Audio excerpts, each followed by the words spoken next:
Hey, sixth graders, don't be making fun of my hat. Hey, I had to do a kindergarten math lesson, okay?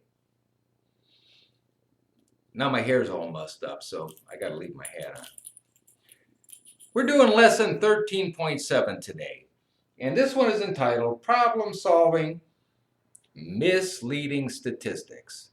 And boy, I'll tell you what, all day, every day, we are bombarded with statistics. And a lot of them are designed to mislead us. Mislead us into thinking all kinds of things. One of the things that comes right to mind is all these TV commercials for cellular phone companies. The biggest, the greatest, the fastest. Says who? And how do you know that they're not misleading you? Well, let's take a look at this. We're on page 751 in your math book.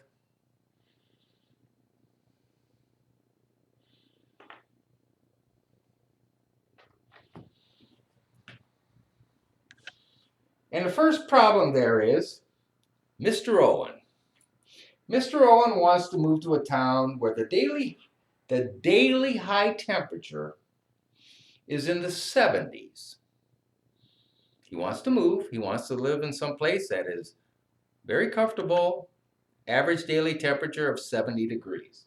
So you got a table of data there, and it shows you the minimum, the maximum. So we've got the minimum, the maximum, the mean, and the median.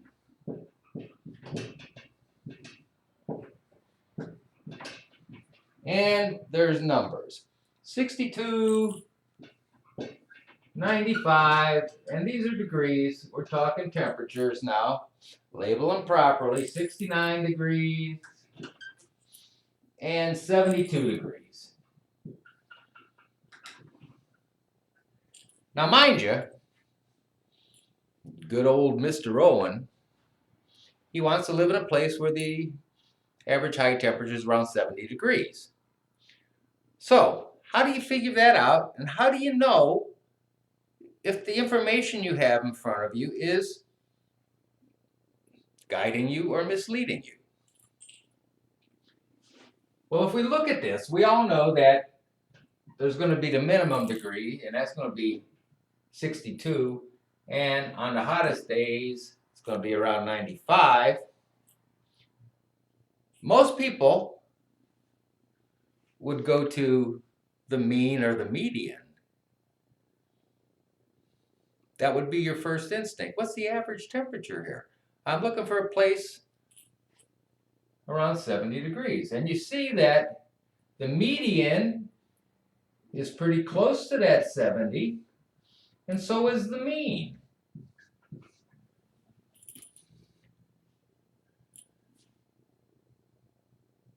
But can you believe that that information is not misleading? Well, the truth of the matter is, it is. And if you ever find yourself in that situation, and you probably will, I know I have, I want to move someplace where I don't have to deal with snow anymore. So I'm going to look at the data. What you want to look at, though, is not the median and the mean, which could falsely lead you to believe, because for all you know, this location only has 2 seasons. And it's either 95 degrees every day or it's 62 degrees every day. So in the summer, it's hotter than blazes. And in the winter, it's colder than the 70 degrees that you'd like for your high temperature. So this would not be a very good place. unless you knew for sure. Now, just the fact that part of that data is 95 degrees, that's a full 25 degrees hotter. I would want to know, well, how many days is it going to be 95 degrees? Because if it's going to be a 95 degree day for 180 days in a row, I don't want to live there. So you see how data can be misleading? The mean and the median, mean being the average and median being that middle temperature. We don't know how many more days on the other side of that median of 69 degrees, we're at 94 degrees, 93 degrees, 90 degrees.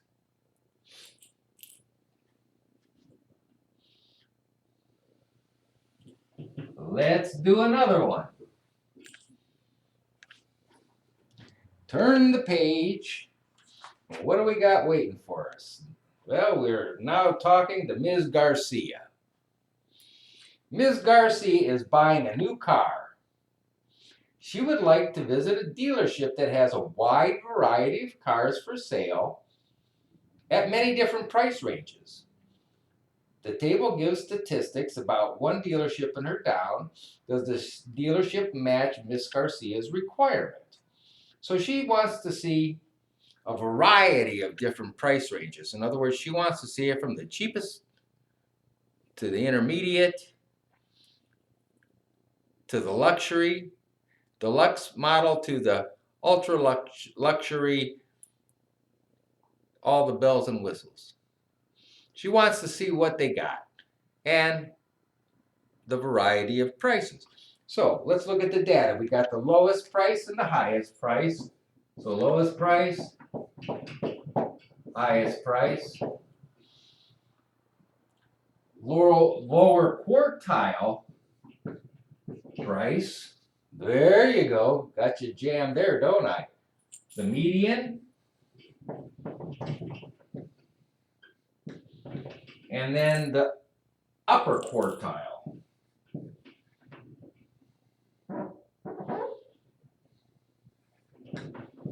All right, I'm using abbreviations here. So we got 12,000, 65,000, 12,000, 65,000.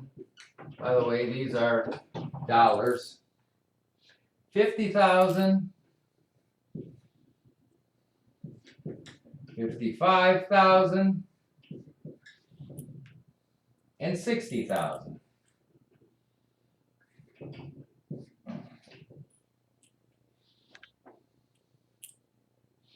So, what do you need to find? What do you need to find? Well, you need to find whether the dealership has cars in many different price ranges. And then the information that you need is the statistics that we've got on the chart. And how do you use that? Well, you work backwards from the given prices to see how they are distributed over the range. So how do we solve this problem? Oh boy, let's build us a box plot. Let's look at that range. And it's going to go from the cheapest car is 12,000. Now in your book it shows 10, but we'll start at 12. And the highest price is 60, so it shows 65 in the book. We'll just stop at 60. And what do we got in between? It's going up in increments of $5,000.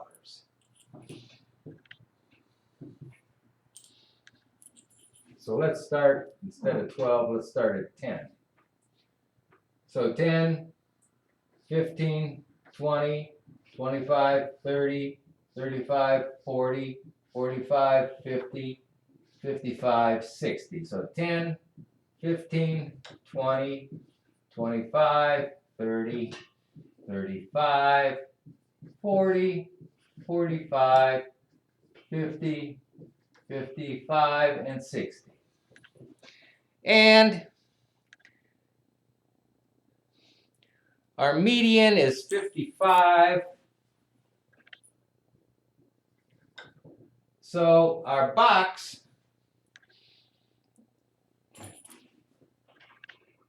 is going to go between 50 and 60. Well, let's take this out to 65. Just so we can see this a little better. I'm not even sure you can see this at home. All right, so the range of prices is 65,000 minus 12,000, right? So that equals the range,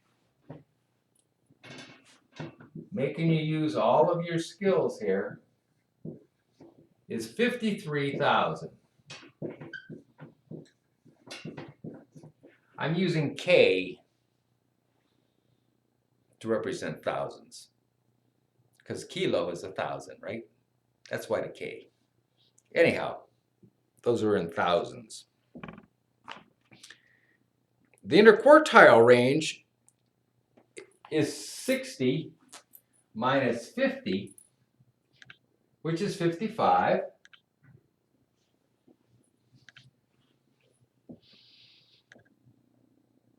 Oh, I'm sorry, the range, 60 minus 50. So the interquartile range is 10,000 between 50 and 60. The dealership does have a wide range of prices, but the interquartile range is only 10,000. The box plot shows that the prices are clustered at the high end of the range. Think about it. It starts at 12, and then it jumps all the way up to 50. And then they're clustered pretty much together, 55, 60, 65. So is that a wide range? No, it's not. It would be a wide range if you had one at 12,000, one at 18,000, one at 25,000, one at 40,000, then one at 50, 55, 60, 65. Then you see the gap, which would dramatically affect that inner quartile and upper quartile range, and it would show a much greater variety. So again, just because there's a lot of different prices doesn't mean it has a wide range of prices. Remember, range is its own animal. It's the difference between the lowest and the highest.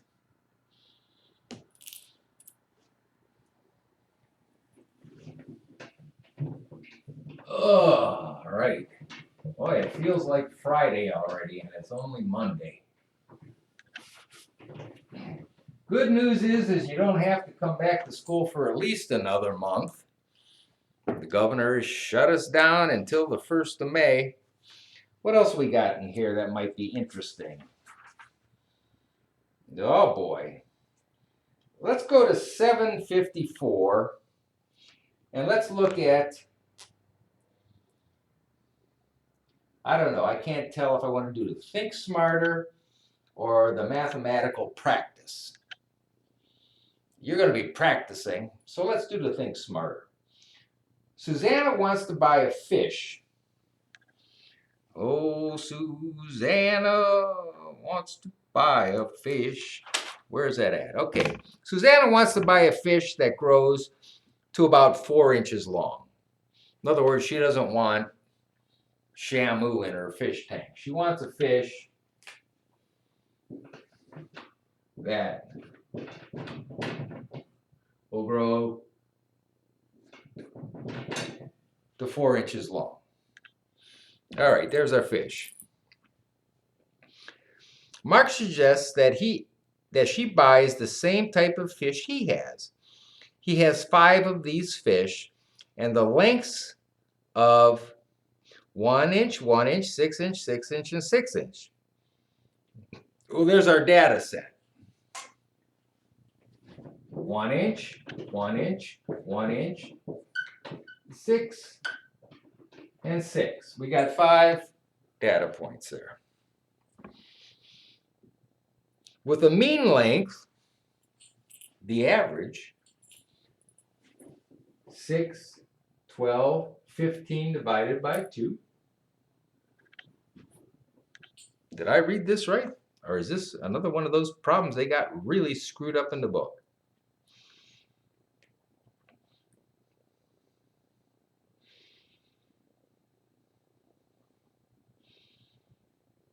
Oh no, it's 1 inch, 1 inch.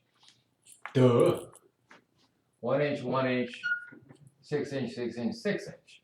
So we got 18, 20. Add that together, that's 20. And there are 5 numbers. So that means the mean meets Suzanne's requirement of 4 inches, right? Let's see what they want us to figure out. Should Susanna buy the type of fish that Mark suggests? Well, this is kind of like that first problem we did, you know, where the mean seems to match the requirement, but then when you look at the data, you know, these fish are either midgets or giants. They're either little or they're big. None of them were 4 inches. I'd even feel a little more comfortable if a couple of the fish he had actually measured 4 inches. But none of them were even 4 inches. They were either little, stumped, didn't grow, or they grew 2 inches bigger. And, you know, that's 50% bigger than what she wants in her tank. So the answer to this question would be no. Do not buy his fish. I think he's just trying to dump his fish. That's what I think. Probably doesn't like them 6-inch fish, picking on the 1-inch fish. Let's look at number 6. Look for a pattern. So we got a graph, and it's the number of stamps, and then it's over what appears to be a 6-week period. So the graph shows the number of stamps that Luciano collected over several weeks. If the pattern continues, how many stamps will Luciano collect in week number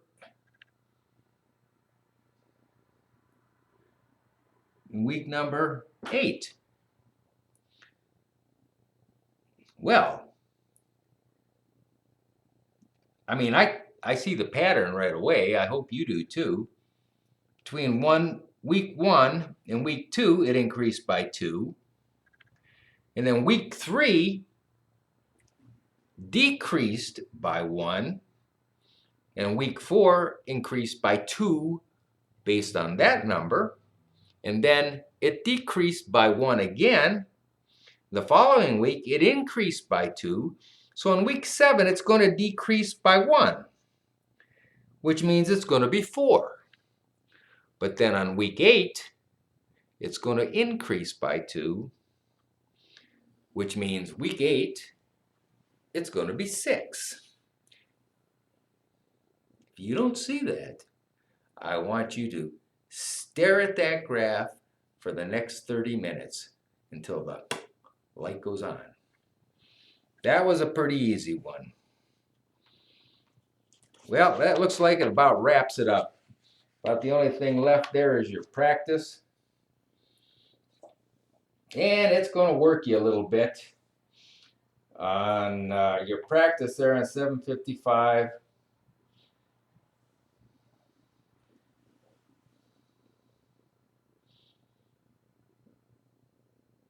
And Yeah, but this is just practice, the stuff we've already done. I don't see anything here that should stump you.